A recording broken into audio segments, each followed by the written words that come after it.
Hi, it's Rori Montali, and today's topic is the third person in intimacy. Two people should never surrender to the relationship, okay? The relationship is the third party. So we have to kind of digest that first to get into that, right? So two people should never, say never, surrender to that person. You want to surrender to the relationship. Well, the relationship is the third party. So I wanted to give you an example. You are in a relationship with yourself. You have your own desires, your needs, and your goals. The person you're in relationship with has their own needs, goals, and desires. So what you do is you come together, and what you do is you sacrifice and you surrender something to the relationship.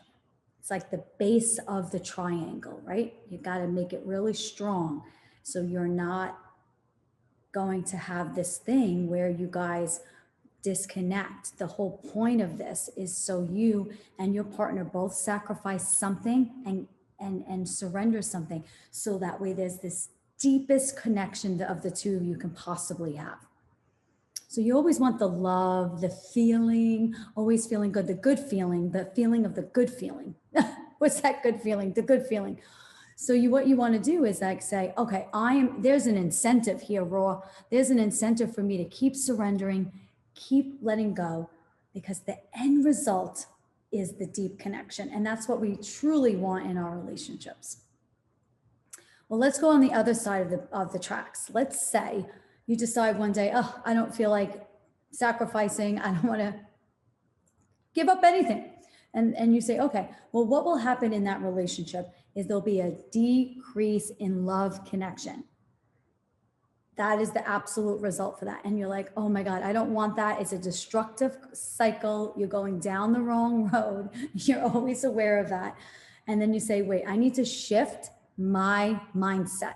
If I shift my mindset, what will happen is I will get back into the good feeling, the good thing, and I'll say, okay, I loved the way we felt when I surrendered and I sacrificed. So what you will do is that you will just shift your mindset and you will have that negative cycle gone and you will get back right into the practice. I wanted to explain that this relationship exercise is a spiritual practice.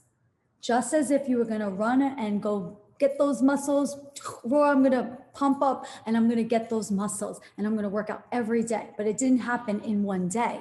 Same thing with the third person in intimacy. You want that leg of that triangle so strong so you're willing to give up and sacrifice as a daily practice, as if it was like a muscle, a spiritual practice. Yes, I'm going to surrender. Yes, I'm going to give up something so I could feel the deepest connection, not discord with this person. And I'm going to do it all, just as if I was going to do a marathon. You're going to keep working at it, right?